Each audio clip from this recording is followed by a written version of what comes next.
Good morning दोस्तों। हमारे YouTube channel dreams maker में आपका बहुत बहुत स्वागत है। तो आज लेकर आए हैं हम आपके लिए अगला वीडियो और इसमें हम पढ़ेंगे एनवायरनमेंट इश्यूज करंट अफेयर्स, यानी कि पर्यावरण और पारिस्थितिकी से संबंधित जितना भी करंट अफेयर्स होगा तो वो हम इसी तरह से एक एक वीडियो में आपको कराते रहेंगे। तो आज ये पार्ट 4 हम शुरू करने जा रहे हैं। आज का पार्ट 4 शुरू करते हैं। चलिए देर ना करते हुए, लेकिन इससे पहले चैनल को लाइक, सब्सक्राइब और शेयर जरूर करिए और ज्यादा से ज्यादा बच्चों को जोड़ने की कोशिश करिए। तो चलते हैं हमारे टॉपिक की तरफ। तो आज का हमारे जो टॉपिक्स हैं वो देखते हैं कि आज हम क्या-क्या टॉपिक पढ़ेंगे, किन टॉपिकों पे हम चर्चा करेंगे। तो आज हम इन टॉपिकों पे चर्चा करेंगे। तो आप देख सकते हैं कि ये कुछ टॉपिक्स हैं जिन पे हम चर्चा करने जा रहे हैं। जैसा कि आप देख रहे हैं कि यहाँ पे जो टॉपिक है इसमें पहला टॉपिक है हमारा वन्य जीव संरक्षण संशोधन अधिनियम 2022। तो वन्यजीव संरक्षण संशोधन अधिनियम 2022 के बारे में हम चर्चा करेंगे। इसके बारे में जानेंगे क्या संशोधन किया गया है और ये वन्यजीव संरक्षण वास्तव में है क्या। उसके बाद हम देखेंगे साइट्स के बारे में, CITES, ये साइट्स क्या है और ये क्या काम करता है, किस तरह से इसका काम है। तो उसके बारे में भी हम बात करेंगे, उसके बारे में भी हम देखेंगे, तो इसे भी देखेंगे। इसके बाद लिसु ब्रेन बेबलर, तो एक पक्षी होता है लिसु ब्रेन बेबलर बेबलर के नाम से। तो ये देखेंगे हम कि ये पक्षी कैसा होता है और ये क्यों चर्चा में रहा है। इसके बाद हमारा नेक्स्ट टॉपिक होगा IUCN की रेड लिस्ट में शामिल हिमालयन औषधीय पौधे। मतलब हिमालय के कुछ पौधे हैं जिनको IUCN की लिस्ट में शामिल किया गया है, तो वो भी हम देखेंगे कि कौन कौन से पौधे हैं। इसके बाद अगला टॉपिक होगा हमारा लायन 47, यानी कि ये जो लॉयन है, एशियाई लॉयन, और उनके बारे में काफी इसमें दिया गया है। विजन फॉर अमृतकाल, तो इसको हम देखेंगे कि ये क्या है। और इसके बाद एक जलवायु परिवर्तन प्रदर्शन सूचकांक जारी किया गया है 2023, जो कि पूरे 2022 के डाटा के आधार पे है और ये 2023 में जारी किए गए हैं, तो इसलिए इसको 2023 के नाम से जानते हैं। तो चलते हैं, शुरू करते हैं पहला टॉपिक हमारा। तो आज का हमारा पहला टॉपिक जो है वो है वन्यजीव संरक्षण संशोधन अधिनियम 2022। देखिए, ये चर्चा में इसलिए आया है क्योंकि अभी हाल ही में हुआ ये है कि जो हमारी राष्ट्रपति हैं, अभी जो राष्ट्रपति ने हाल ही में दिसंबर 2022 में क्या किया है, राष्ट्रपति द्रौपदी द्रौपदी मुर्मू के द्वारा वन्यजीव संरक्षण संशोधन अधिनियम 2022 को हस्ताक्षर किया गया है। मतलब जो एक वन्यजीव संरक्षण अधिनियम था उसमें संशोधन किया गया है और उसे संशोधन करने के लिए फाइनली राष्ट्रपति जी ने उसको अभी हस्ताक्षर करके अपनी तरफ से पास कर दिया है। जबकि 2 अगस्त 2022 को ये लोकसभा से भी पास हो चुका है। उसके बाद 8 अगस्त 2022 को इसे राज्यसभा से भी पास करा दिया गया है। तो आप देख सकते हैं कि राज्यसभा, लोकसभा दोनों से पास हो चुका है। और जैसा कि आप जानते हैं कि किसी भी बिल को या किसी भी तरह के संशोधन को करने के लिए पहले हमें राज्यसभा, लोकसभा दोनों से पारित होना होता है और उसके बाद हमारे राष्ट्रपति जी उस पे हस्ताक्षर करते हैं, जिसके बाद वो पास मान लिया जाता है। तो इस तरह से हमारा जो वन्यजीव संरक्षण संशोधन है वो हो चुका है। इसमें किया क्या गया है देखते हैं। इस संशोधन के माध्यम से वन्य जीवों एवं वनस्पतियों की लुप्त प्राय प्रजातियों पर अंतर्राष्ट्रीय व्यापार अभिसमय, यानी कि साइट्स, CITES, इसकी फुल फॉर्म है convention on international trade and trade on endangered species of wild fauna and flora. तो ये काफी इंपॉर्टेंट है, साइट्स। तो इसकी फुल फॉर्म भी काफी इंपॉर्टेंट है, ये आप इसकी फुल फॉर्म याद रखेंगे। बाकी अभी हम देखते हैं, अगला हमारा टॉपिक यही होगा, साइट्स के बारे में हम विशेष यानी कि इस पे चर्चा करेंगे, देखेंगे कि ये क्या है और इसमें इसका काम क्या होता है।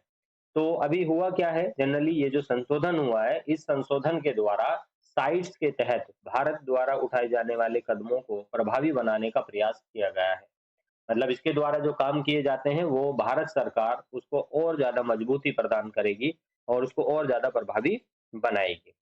अभी तक वन्यजीव संरक्षण अधिनियम 1972 में, ये आप याद रखेंगे कि ये 1972 में लागू हुआ था और इसमें अभी तक 50 बार संशोधन प्रस्तावित किए जा चुके हैं। लेकिन प्रस्तावित हुए हैं, मतलब संशोधन अभी 50 बार किया नहीं गया है। इसमें 50 बार संशोधन का प्रस्ताव लाया जा चुका है और ये अभी एक संशोधन पूरी तरह से हुआ है जो कि अभी 2022 में किया गया है। इसके बाद देखते हैं कि संशोधन के प्रमुख प्रावधान जो हैं वो जनरली क्या-क्या है, वो क्या कहते हैं? संशोधन करने का इसका मुख्य जो कारण है वो क्या है? देखिए, सबसे पहले इसमें ये किया गया है कि इसमें कुछ शब्द हैं, उन शब्दों में परिवर्तन किया गया है। जैसे कि आप देख सकते हैं कि अधिनियम ने कुछ शब्दों को प्रतिस्थापित किया है, जैसे जंगली जानवरों, पक्षियों और पौधों की सुरक्षा। मतलब ये 2 स्टेटमेंट हैं, तो इन दोनों स्टेटमेंट्स में परिवर्तन किया है। ये साइट्स की जो सूची है, साइट्स है, उस साइट्स में ये 2 शब्दों का यानी कि 2 एक ये 2 स्टेटमेंट्स हैं, इनका उपयोग किया जाता था पहले। अब इनको बदल दिया गया है और इनको बदल के इनकी जगह पे ये शब्द लाए गए हैं। तो जंगली जानवरों की जगह पे अब हमने कर दिया है यहाँ पे वन्य जीवों का संरक्षण और जो पक्षियों और पौधों की सुरक्षा है, उसकी जगह पे हमने कर दिया है यहाँ पे सुरक्षा और प्रबंधन। तो अब वर्तमान में होगा ये कि वन्य जीवों का संरक्षण के अंतर्गत हमारे जंगली जानवर, पक्षी और पौधे वो सभी आ जाएँगे। तो इसमें हमने वन्य जीवों का संरक्षण और सुरक्षा और प्रबंधन इन शब्दों से इसको प्रतिस्थापित कर दिया है। मतलब ये जो 2 ऊपर वाले जो शब्द आप देख रहे हैं, ये शब्द तो इन शब्दों को हमने पूरी तरह से प्रतिस्थापित कर दिया है अब इन नए शब्दों से। तो पहला परिवर्तन ये हुआ है इस संशोधन में। उसके बाद दूसरा परिवर्तन ये हुआ है कि इस अधिनियम की अनुसूचियों में भी परिवर्तन किया गया है। मतलब इसमें अभी तक टोटल जो है वो 6 अनुसूचियाँ होती थी। जैसा कि आप देख सकते हैं कि 1972 के अधिनियम में सूचियों की संख्या को 6 से 4 कर दिया गया है। पहले इसमें 6 सूचियाँ होती थी, अब इनको वर्तमान में 4 कर दिया गया है। तो ये चीज़ काफ़ी इम्पोर्टेंट है। यहाँ पे देखिए यूपीएससी में इस तरह के सवाल काफ़ी बनाए जाते हैं। यहाँ पे आपसे स्टेटमेंट जो होगा, वहाँ पे इसको बदल दिया जा सकता है। तो स्टेटमेंट में ऐसा भी बोल सकते हैं कि 4 से 6 कर दिया गया है, मतलब इसमें 2 बढ़ा दिए गए हैं या फिर 6 से 3 कर दिए गए हैं, 2 कर दिए हैं। इस तरह की कोई भी स्टेटमेंट में यहाँ पे परिवर्तन किया जा सकता है और इसी तरह से यूपीएससी खेलता है। तो इसमें संरक्षित जंतुओं की सूची जो 4 थी, उसको 2 कर दिया गया है। मतलब इसमें जो ये संरक्षित जंतु थे, उनकी सूची जो थी, उसमें 4 सूचियाँ थी। उन 4 सूचियों में से 2 सूचियों को हटा दिया गया है और 2 सूचियों को कम करके अब वर्तमान में उसकी 2 सूची बची हैं। तो इस तरह से हमारी जो 6 सूचियाँ थी, वो 4 हो गई हैं। इनमें से वर्मीन प्रजातियों की सूची को हटा दिया गया है। अब ये वर्मीन प्रजातियां क्या है वास्तव में? तो वर्मीन प्रजातियों की सूचियों को यहाँ से हटाया है। तो वर्मीन प्रजाति अर्थात इसका मतलब है जो कीड़े मकोड़े होते हैं, यानी कि जो जिनको हम वॉर्म्स बोलते हैं, वॉर्म्स मतलब कीड़े। तो वॉर्म्स यानी कि जो कीड़ों की प्रजातियां हैं, उन प्रजातियों की जो सूची है, उस सूची को पूरी तरह से वहां से हटा दिया गया है। तो अब ये 2 सूचियाँ थी जिनको दोनों को हटा दिया, उसके बाद अब 4 सूचियाँ वर्तमान में बचती हैं। तो ये कुछ संशोधन के प्रमुख प्रावधान थे। इसके अलावा और क्या किया गया है इस संशोधन में, और ये कुछ चीज़ें हुई हैं, जैसे कि आप देख सकते हैं कि इसमें केंद्र सरकार के अधिकारों में वृद्धि की गई है। मतलब इसमें केंद्र सरकार को काफ़ी ज़्यादा पावर्स मिली हैं।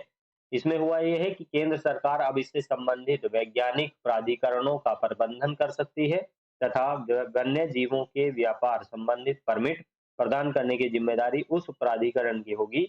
ये प्राधिकरण प्रजातियों के अस्तित्व पर पड़ने वाले प्रभावों का मूल्यांकन तथा आवश्यकता पड़ने पर सरकार को सलाह भी देंगे।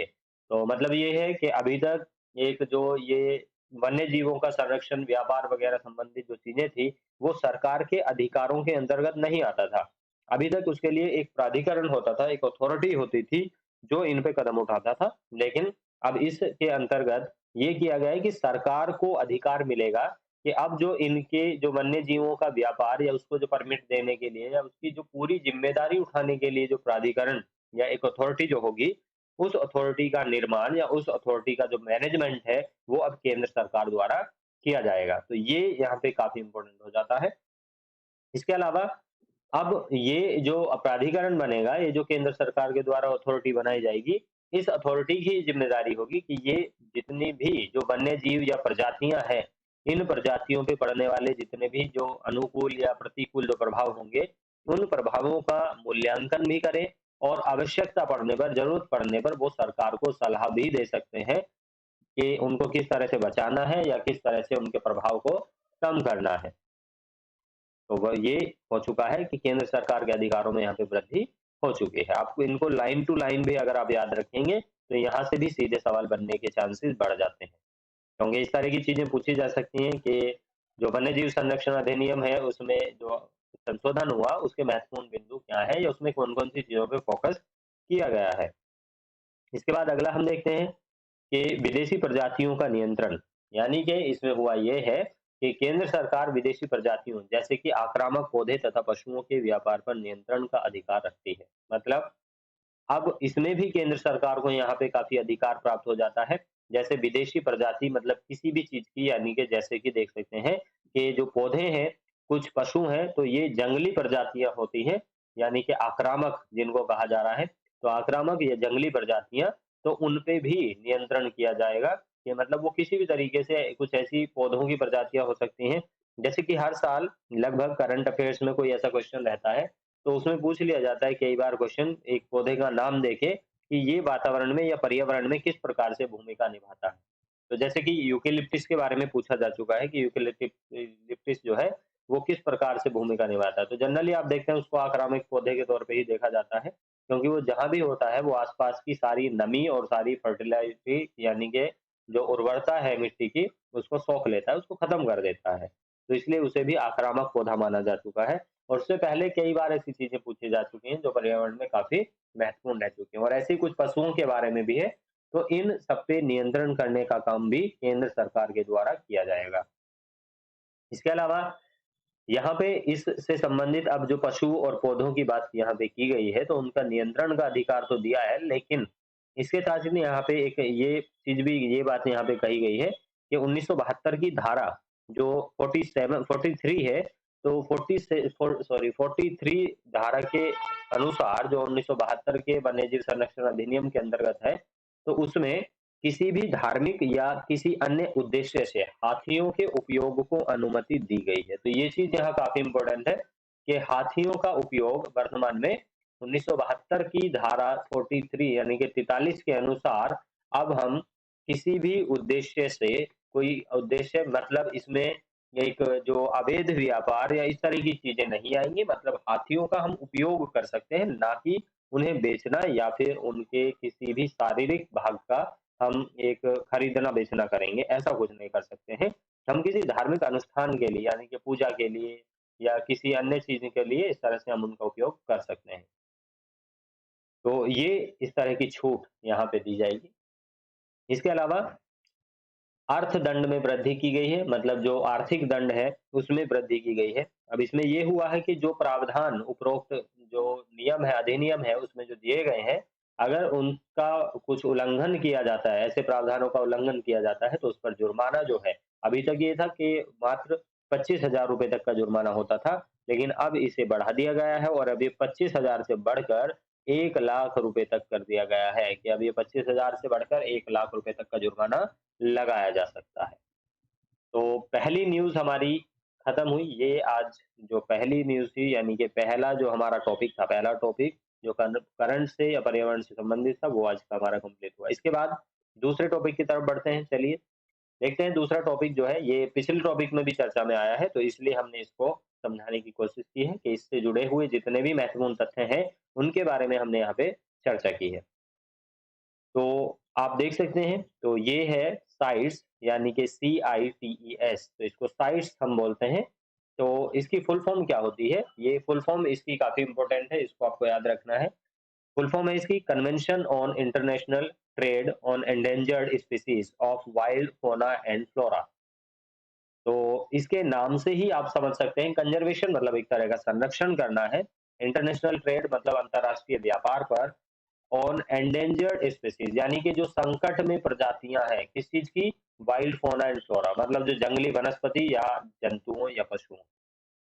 तो इसी से संबंधित इसका काम भी है, तो आप इसके मतलब से ही, आप इसके फुल फॉर्म से ही आप इसका पूरा मीनिंग समझ सकते हैं।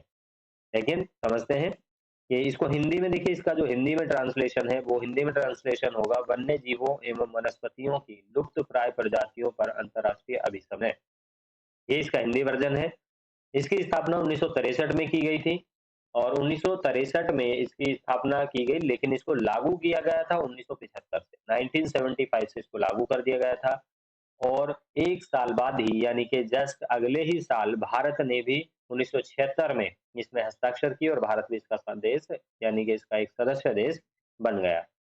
अब वर्तमान में इसकी बात करें तो वर्तमान में इसमें 184 देश हैं, 184 कंट्रीज़ हैं इसमें, और इसका जो सचिवालय है मतलब इसका सेक्रेटरीएट वो जेनेवा में स्विट्ज़रलैंड में स्थित है। ज़्यादातर मोस्टली जो बड़े ऑर्गेनाइज़ेशन हैं इंटरनेशनल लेवल के उनका मुख्यालय जेनेवा में स्थित है।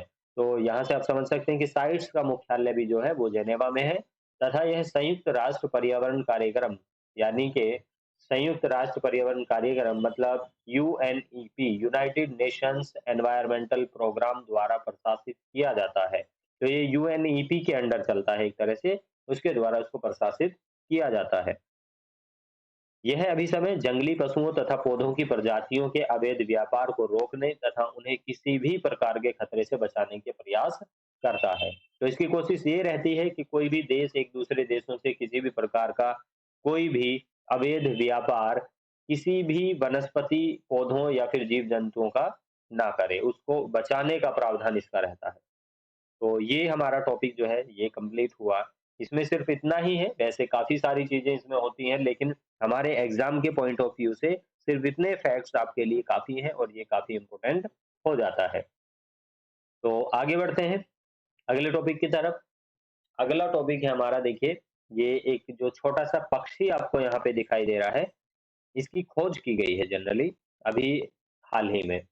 तो ये एक ऐसा पक्षी है जिसको अब से पहले लगभग कभी नहीं देखा गया, लेकिन अभी इसकी हाल-फिलहाल में खोज की गई है और ये दोनों एक ही तरह के पक्षी हैं, एक ही प्रजाति से हैं, तो इसका थोड़ा-सा डिफरेंट लुक आपको दिखाई दे रहा है।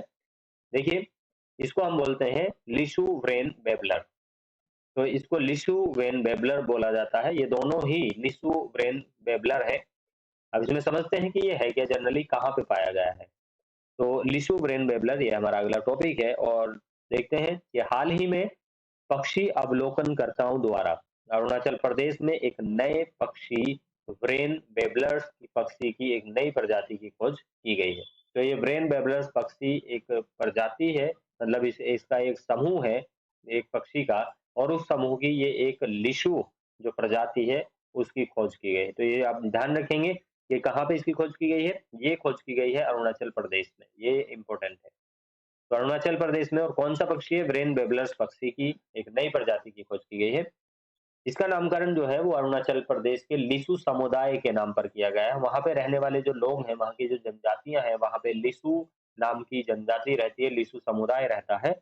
तो उसी लिसु समुदाय के नाम पर इसका नाम रखा गया है लिसु व्रेन बेबलर। तो ये व्रेन बेबलर इसके परिवार का नाम है, अर्थात इसके वंश का नाम है, जिस वंश से ये चिड़िया या ये पक्षी जो है वो बिलॉन्ग करता है। लेकिन लिशु जो है वो वहाँ पे रहने वाले समुदाय का नाम है, तो उसी के नाम पे इसका नाम रखा गया है। अब देखते हैं कि वेबलर पक्षी का जो परिवार है वो क्या है जनरली। तो वेबलर परिवार टीमलीडे से संबंधित है। टीमलीडे एक वंश होता है, यानी कि एक स्पीशीज होती है जो कि इस पक्षी की है। तो वेबलर परिवार टीमलीडे से संबंधित छोटे एशियाई पक्षियों की लगभग 20 प्रजातियां खोजी जा चुकी हैं। तो इस परिवार से, यानी कि ये जो परिवार है ये टेमलेडे से संबंधित है और ऐसे ये सबसे छोटे पक्षियों में से एक होते हैं और ऐसे लगभग 20 प्रजातियों की खोज इसमें से की जा चुकी है इसकी। उन्हीं में से एक ये है लिशु ब्रेन बेबलर। तो इनका जो आकार है वो 10 से 15 सेंटीमीटर, बहुत ही छोटे होते हैं, तो 10 से 15 सेंटीमीटर का आकार है और छोटी-सी, बहुत छोटी-सी, पीछे आप देख सकते हैं यहाँ पे बहुत छोटी-सी पूँछ होती है तथा चोंच जो है वो बिल्कुल सीधी होती है। आप देख सकते हैं किस तरह से एक नुकीली कील की तरह से चोंच बहुत बिल्कुल सीधी है, बिल्कुल स्ट्रेट, मीन्स जैसे नॉर्मली पक्षियों की चोंच होती है, उस तरह की चोंच नहीं है इसकी। तो ये बिल्कुल सीधी चोंच है। ठीक है? तो ये मुख्य रूप से दक्षिणी एशिया के देशों में पाई जाती हैं। अब दक्षिणी एशिया के देश जैसे कि भारत में आप देख सकते हैं इसको, भारत, म्यांमार, चीन, थाईलैंड आदि इन देशों में पाए जाते हैं। तो इसी में एक यहाँ पे जो लिसु ब्रेन बेबलर है, इसी प्रजाति में से एक और पक्षी है ग्रे बेलीड ब्रेन बेबलर। तो ये भी इसमें आ सकता है, मान लीजिए, क्योंकि यूपीएससी का ये ट्रेंड है कि किसी चीज को जब करंट में काफी ज्यादा हाईलाइट होती है तो उससे संबंधित किसी भी पहलू पे क्वेश्चन पूछा जा सकता है। तो ये ब्रेन बेबलर जो है इसी की एक प्रजाति ये भी है। इसकी भी खोज हाल ही में हुई थी। तो ये जो है grey bellied brain babbler, grey bellied brain babbler. तो ये भी एक टीमलीडे वंश का ही एक पक्षी है, मतलब जिसका जो लिसु वेबलर है, उसी से ये भी बिलॉन्ग करता है, ये भी टीमलीडे वंश का एक पक्षी है। और उष्णकटिबंधीय आर्द्र पर्वतीय वनों में इसका प्राकृतिक पर्यावास यानी कि आवास पाया जाता है। तो ये काफ़ी इम्पोर्टेंट लाइन है, इसको आप याद रखेंगे। इस तरह के सवाल काफ़ी बनते हैं यूपीएससी में।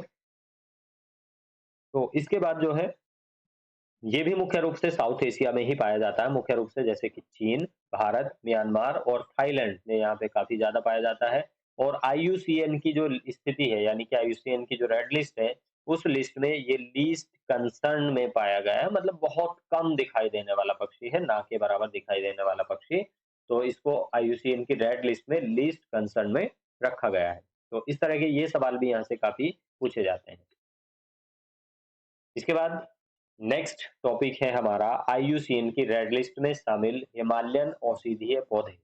तो देखिए, जनरली आईयूसीएन के बारे में मैं आपको बता दूं कि आईयूसीएन जो है वो क्या काम करता है, वो किसी भी प्रकार के जो वनस्पति या फिर जीव जंतु हैं, जो हमारे जो कुछ ऐसी प्रजातियां हैं जो संकट की स्थिति में यानी कि जो धीरे धीरे खत्म होने की कगार पे हैं, उन प्रजातियों को अपनी लिस्ट में शामिल करता है। जैसे कि इसकी कई लिस्ट होती हैं, ग्रे लिस्ट, ब्लैक लिस्ट और रेड लिस्ट। तो इस तरह की कई लिस्ट होती हैं, तो उन्हीं में से ये उनके क्रम को, ये किस प्रकार से, मतलब कितनी खत्म हो चुकी हैं प्रजातियां और धीरे धीरे उन पे संकट जो है वो कितना है, उस आधार पे उसको अपनी लिस्ट में शामिल करती है। तो यहाँ पे आप देख सकते हैं कि अभी जो है हिमालय के 3 पौधे जो काफ़ी औषधि के काम आते हैं, यानी कि एक आयुर्वेदिक दवाई या इस तरह की जड़ी-बूटियों के रूप में उनका उपयोग किया जाता था। तो आईयूसीएन ने उनको अपनी रेड लिस्ट में शामिल कर लिया है। अब वो पौधे कौन-कौन से हैं? तो वो 3 पौधे हैं, जनरली आप देख सकते हैं कि पहले पौधे का नाम है ये मेइजोट्रोपिस पैलिटा। पहला टॉपिक यानी कि पहला जो प्लांट है वो है मेइजोट्रोपिस पैलिटा। तो इसे सामान्य भाषा में, यानी कि अगर आप आयुर्वेद की भाषा में समझेंगे तो नॉर्मली इसको कहा जाता है पटवा। इसे पटवा के नाम से जानते हैं। ये एक पटवा एक पौधा होता है, एक प्लांट होता है, जो कि काफी झाड़ियों के रूप में देखा जाता है। तो यह वर्ष भर हरी भरी रहने वाली एक झाड़ी है।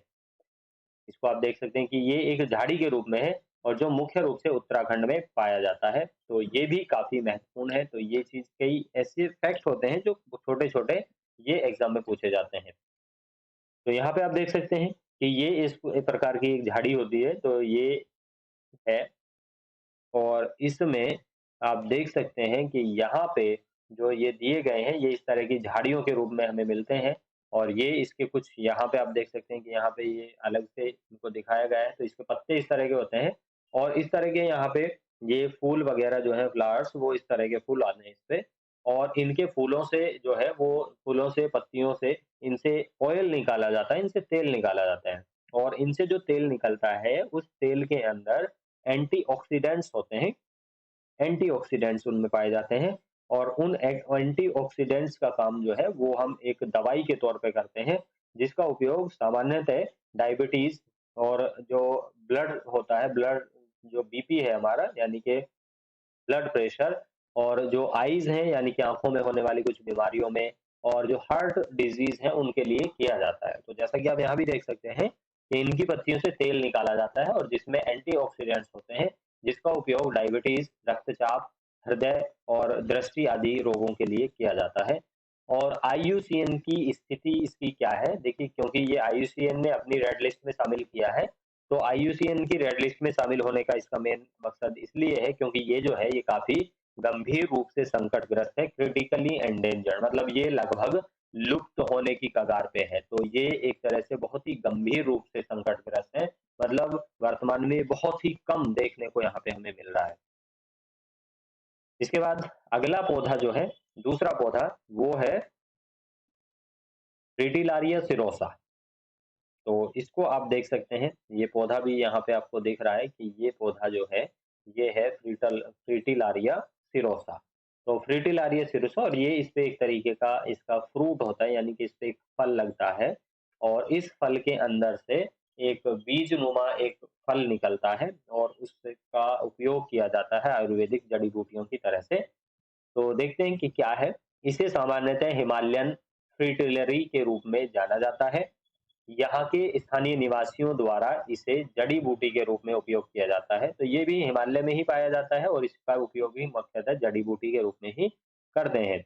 अब भारत के साथ-साथ ये मुख्यतः चीन में भी पाया जाता है और चीन तथा भारत के अन्य हिमालयी पड़ोसी देशों में इसका उपयोग ब्रोंकियल विकारों, ये आप ध्यान रखेंगे, ब्रोंकियल विकारों मतलब ये एक फेफड़ों की बीमारी होती है, फेफड़ों से संबंधित। तो ब्रोंकियल जो है वो फेफड़ों का ही भाग होते हैं जो सांस लेने में हमारी जो मदद करते हैं। तो ब्रोंकियल विकारों और निमोनिया, तो अब निमोनिया आप समझ ही सकते हैं, ये भी फेफड़ों से संबंधित ही एक बीमारी है। तो ब्रोंकियल विकारों और निमोनिया के इलाज के लिए इसका उपयोग किया जाता है और यह पौधा एक मजबूत कफ निस्तारक भी है। कफ निस्तारक आप समझ सकते हैं, कफ मतलब खांसी, निस्तारक मतलब उसको खत्म करने वाला। तो मतलब ये एक कफ को भी खत्म करने वाला पौधा है, मतलब इससे एक खांसी की दवाई यानी कि कफ सिरप भी बनाया जाता है। आईयूसीएन ने इसको अपनी रेड लिस्ट में एक वल्नरेबल कैटेगरी में रखा है, काफ़ी सुभेद यानी कि ये बहुत ही ज़्यादा एक सेंसिटिव पौधा है। धीरे-धीरे ये भी लगभग संकटग्रस्त है और खत्म होता जा रहा है। तो इससे देखिए कुछ इस प्रकार के इस तरीके के कुछ बीज वगैरह निकलते हैं, जिनका उपयोग हम दवाई बनाने में कर लिया करते हैं। तो इनसे हम कफ सिरप या फिर जो फेफड़ों की बीमारी और इस तरह की चीज़ों के लिए दवाई बना लेते हैं। तो ये इसके बीज हैं। चलिए तीसरा जो पौधा है, वो है डेक्टाइलोरिजा हेटागिरिया। डेक्टाइलोरिजा हेटागिरिया, तो ये पौधा है, पौधे का नाम आप याद रखेंगे। तो ये 3 पौधे हैं और ये मुझे काफ़ी ज़्यादा इनको पढ़ाने में भी इंटरेस्ट आ रहा है और ये क्योंकि एक ऐसी चीज़ें हैं मुझे लगता है कि इनके पूछे जाने के चांसेस भी बहुत ज़्यादा हैं क्योंकि हर साल यूपीएससी में कुछ ना कुछ एक साथ सवाल इस तरह की चीज़ों से ज़रूर पूछा जाता है। तो आप इसको बहुत ही महत्वपूर्ण यानी कि इम्पोर्टेंट समझते हो और इसको याद ज़रूर कर लीजिए। इसको ध्यान रखिएगा कि 3 पौधे हैं, इनको आप किसी शॉर्ट मेथड से याद रख सकते हैं। जैसे कि ये पहला पौधा जो है ये मेइजोट्रोपिस पैलिटा है। दूसरा पौधा जो है वो फ्रिटालारिया सिरोसा और तीसरा पौधा है डेक्टाइलोरिजा हेटागिरिया। तो इनको आप किसी भी तरह से एक साथ कनेक्ट कर सकते हैं क्योंकि ये हिमालय में मिलने वाले हैं और इनका उपयोग मुख्यतः जो आयुर्वेदिक औषधि और ये सब बनाने में किया जाता है और इनको तीनों को आईयूसीएन ने अपनी रेड लिस्ट में शामिल किया गया है और इनको किस किस लिस्ट में शामिल किया गया है आईयूसीएन की वो भी आपको ध्यान रखना है। तो इसे सामान्य रूप से आप देख सकते हैं, इसे सामान्य रूप से कहा जाता है सलाम पांजा। तो इसको सामान्य रूप से सलाम पांजा बोलते हैं और आम तौर पे इसको सामान्य लोग जो है वो सालब मिस्री भी बोलते हैं, इसको सालम मिस्री और सालम मिस्री। और ये एक पंजे की तरह होती है, मतलब जैसे मुर्गे के या मुर्गी के जो पंजे होते हैं, किसी भी बर्ड के जो पंजे होते हैं, उस पंजे की तरह से ये दिखाई देती है, इसलिए इसको सालम पंजा के नाम से जानते हैं। और यह अफ़गानिस्तान, भूटान, चीन, भारत, नेपाल और पाकिस्तान के पर्वतीय क्षेत्रों में वर्ष भर हरी-भरी रहने वाली एक वनस्पति है। इसका उपयोग आयुर्वेद में यूनानी चिकित्सकों द्वारा पेचिश, इसको देखिए काफ़ी पुरानी दवाई इसको माना गया है कि इसको आयुर्वेद में और जो यूनानी चिकित्सक हैं, यूनान के यानी कि ग्रीक जो मेडिसिन या चिकित्सक जो है, वो लोग इसको पेचिश यानी कि जो पेचिश आप बोलते हैं, जो दस्त होना और जठरशोथ, जठरशोथ मतलब जो पेट से संबंधित ये बीमारी होती है यानी कि पित्त रस वगैरह जो होता है हमारा गाल ब्लेडर और ये सब, तो उसके संबंध में और जीर्ण, ज्वर यानी कि बुखार, खांसी और पेट दर्द जैसी बीमारियों के इलाज के लिए इसका उपयोग किया जाता है। तो ये आप देख सकते हैं कि ये जो है ये कुछ इस तरीके से आपको दिखाई देती है। ये इसके कुछ पौधे हैं, ये इस तरह से होती है और इसमें से जो निकलता है वो ये इस तरीके का निकलता है। आप देख सकते हैं कि ये पंजे की तरह आपको दिखाई दे रहा है, तो इसीलिए इसी को हम सालम पंजा क्या बोलते हैं या सालम मिस्री बोलते हैं, पंजे वाली। तो वो कई तरह की होती है, ये पंजे वाली आप इसको देख सकते हैं, सालम पंजा या सालम मिस्री पंजे वाली इसको बोला जाता है। ठीक है? तो आप दोनों में देख सकते हैं, तो दोनों में इसी तरह से कुछ दिख रहा है कि इसमें उँगलियों की तरह बने हुए हैं और ये पंजे की तरह से हमें दिखाई दे रहा है। चलिए इसके बाद नेक्स्ट टॉपिक की तरफ बढ़ते हैं। अगला टॉपिक है हमारा लॉयन 47। तो लॉयन 47 जो है, ये विज़न फॉर अमृतकाल। तो ये क्या है जनरली देखिए, दिसंबर 2022 को पर्यावरण, वन एवं जलवायु परिवर्तन मंत्रालय द्वारा, तो ये यहाँ पे इम्पोर्टेंट पॉइंट बन जाता है कि ये कौन से मंत्रालय के द्वारा लॉन्च किया गया है। तो इस मंत्रालय के द्वारा लॉयन 47 विजन फॉर अमृतकाल शीर्षक से एक प्रोजेक्ट लॉयन दस्तावेज लॉन्च किया गया है। तो इसके कारण ये काफी चर्चा में रहा है। अब गुजरात का जो वर्धा वन्यजीव अभयारण्य, ये वन्यजीव अभयारण्य के बारे में पूछा जा सकता है कि ये वर्धा वन्यजीव अभयारण्य कहाँ पे है, तो ये है गुजरात में। इसकी पहचान एशियाई शेरों के संभावित दूसरे घर के रूप में की गई है, जो कि पोरबंदर के पास स्थित है, जो गिर राष्ट्रीय उद्यान से लगभग 100 किलोमीटर की दूरी पर है। तो मुख्य रूप से जो एशियाई शेर है वो गिर राष्ट्रीय उद्यान में है, लेकिन अब इसमें एक जो दूसरा वर्धा वन्यजीव अभयारण्य है, इसमें भी एशियाई शेर पाए जाते हैं। तो इसको एक तरह से एशियाई शेरों का दूसरा संभावित घर के रूप में देखा गया है। पहला घर एक जो गिर है और ये इसका दूसरा संभावित घर हो सकता है। पृथ्वी पर जानी जाने वाली जो सबसे बड़ी पशु प्रजाति है, उनमें से एक है ये जो एशियाई लायन है, और इसका वैज्ञानिक रूप जो है उसको बोलते हैं पैंथेरा लियो। यानी कि इसका जो वैज्ञानिक नाम है एशियाई लायन का वो है पैंथेरा लियो। तो इसको भी आप याद रखें, काफी इंपॉर्टेंट हो सकता है। आईयूसीएन की स्थिति अगर देखें तो ये जो एशियाई शेर है वो लुप्त प्राय है। मतलब एक तरीके से काफ़ी सेंसिटिव है, वो लुप्तप्राय मतलब बहुत कम देखा जाने वाला है, जो कि अभी हाल ही में भारत में उसको देखा जा सकता है। लेकिन पूरे विश्व में इसकी जो स्थिति है वो कुछ थोड़ी बहुत मात्रा में या कुछ गिनती में सिर्फ इसमें अफ्रीका में पाए जा सकते हैं या फिर एशिया में गिर राष्ट्रीय उद्यान में। तो ये प्रोजेक्ट लॉयन जो है ये जनरली है क्या? देखिए प्रोजेक्ट लॉयन इसके अंतर्गत गुजरात में संरक्षण एवं पर्यावरण विकास को एकीकृत शेरों के पारिस्थितिकी आधारित संरक्षण की परिकल्पना की गई है। इसे गुजरात के गिर राष्ट्रीय उद्यान में लागू किया जा रहा है। तो मतलब इसमें यह है कि शेरों का जो एक इंटीग्रेटेड यानी कि एक एकीकृत रूप से उनका संरक्षण और पर्यावरणीय विकास किया जाएगा, और इसका जो करने की जो बात है वो एक राष्ट्रीय उद्यान, कौन सा, गिर राष्ट्रीय उद्यान में इसको लागू किया जा रहा है। मतलब एक ही जगह पे सारे शेरों को इकट्ठा किया जाए, वहीं पे उनका एक पर्यावास बना दिया जाए, जो एक पारिस्थिति के आधार पे या पर्यावरण के आधार पे जो नेचुरल दिखाई देगा।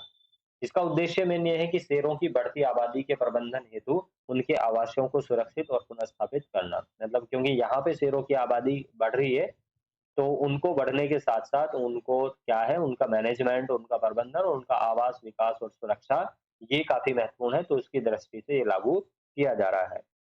और दूसरा कारण है कि जैव विविधता संरक्षण को भी इससे बढ़ावा मिलेगा, और शेर, चीते जैसी बिल्ली की विशाल प्रजातियों में होने वाली बीमारियों के उपचार तथा रोगों के निदान के वैश्विक रूप में पहचान जो है वो भी स्थापित करेगा। तो ये यहाँ पे ये स्थापित होगा, तो ये जो पहचान है वो स्थापित की जाएगी। ठीक है? चलिए इसके बाद आज का हमारा जो लास्ट टॉपिक है वो है जलवायु परिवर्तन प्रदर्शन सूचकांक। तो ये एक इंडेक्स है।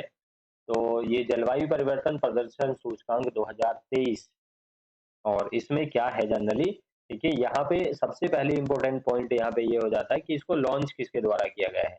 तो देखिए इसको नवंबर 2022 में लॉन्च किया गया, एक तो जर्मन वॉच के द्वारा और new climate institute of climate action network द्वारा। तो ये काफी इंपॉर्टेंट है, इसको आप याद रखें कि जलवायु परिवर्तन प्रदर्शन सूचकांक 2023 किसके द्वारा किया गया है। वैसे जनरली ये भी ध्यान रखना है कि जलवायु परिवर्तन प्रदर्शन सूचकांक जो है वो कोई से भी ईयर का होगा, तो यही इसको लॉन्च करते हैं, जर्मन वॉच और new climate institute of climate action network.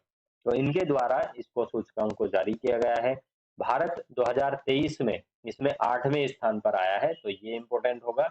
और भारत जो है पिछले वर्ष यानी कि 2022 में 10वें स्थान पर था, तो ये आपको याद रखना है। भारत G20 देशों में एकमात्र देश है जो शीर्ष 10 देशों में शामिल है। यानी कि जलवायु परिवर्तन सूचकांक की बात करें तो इसमें जो शीर्ष यानी कि टॉप 10 जो देश हैं, उनमें से भारत एकमात्र ऐसा देश है जो G20 के देशों में शामिल है। यानी कि G20 देशों में आप कह सकते हैं कि भारत जो है सबसे ऊपर आ चुका है। अब इसमें डेनमार्क, स्वीडन, चिली, मोरक्को, इन चारों देशों को जो है वो चौथे, 5वें, छठे और 7वें स्थान पे क्रम से रखा गया है। क्योंकि जो शुरू के पहले जो 3 स्थान है वो अभी तक खाली है। मतलब वो एक जो क्राइटेरिया है यानी कि इसका जो स्टैंडर्ड है उसके हिसाब से वो उसको फुलफिल नहीं कर पाए हैं। तो मतलब ये जो 4 देश हैं, वो चौथे से स्टार्ट होते हैं, मतलब चौथे पे डेनमार्क है, 5वें पे स्वीडन है, छठे पे चिली है और 7वें पे मोरक्को और इनके बाद 8वें नंबर पे अपना भारत आता है। तो चलिए आज का न्यूज़ जो था वो हमारा खत्म हुआ और आते हैं, मिलते हैं आपसे अगले वीडियो में। तब तक के लिए धन्यवाद। लेकिन जाने से पहले चैनल को लाइक, सब्सक्राइब और शेयर करिए और बेल आइकन को प्रेस करिए ताकि आपको आने वाला वीडियो जो है उसका नोटिफ़िकेशन आपको मिलता रहे। तो चलिए देखते रहिए। आज के लिए धन्यवाद। मिलते हैं इसी तरह से अगले टॉपिक के साथ। आपको वीडियो पसंद आ रहा है या आपको कितना हमारे साथ इंटरेस्ट आपको आ रहा है पढ़ने में, कमेंट बॉक्स में ज़रूर बताइए क्योंकि आपका जो मोटिवेशन है वो ही हमें आगे बढ़ने पे मजबूर करता है और उसी तरीके से हम आपके लिए काफ़ी सारी चीज़ें लेकर आते रहेंगे। आपका प्यार और आपका साथ हमारे साथ रहेगा, तो हम आपको बहुत सारी चीज़ें इसी तरह से प्रोवाइड कराते रहेंगे। तो चलिए, आज के लिए धन्यवाद।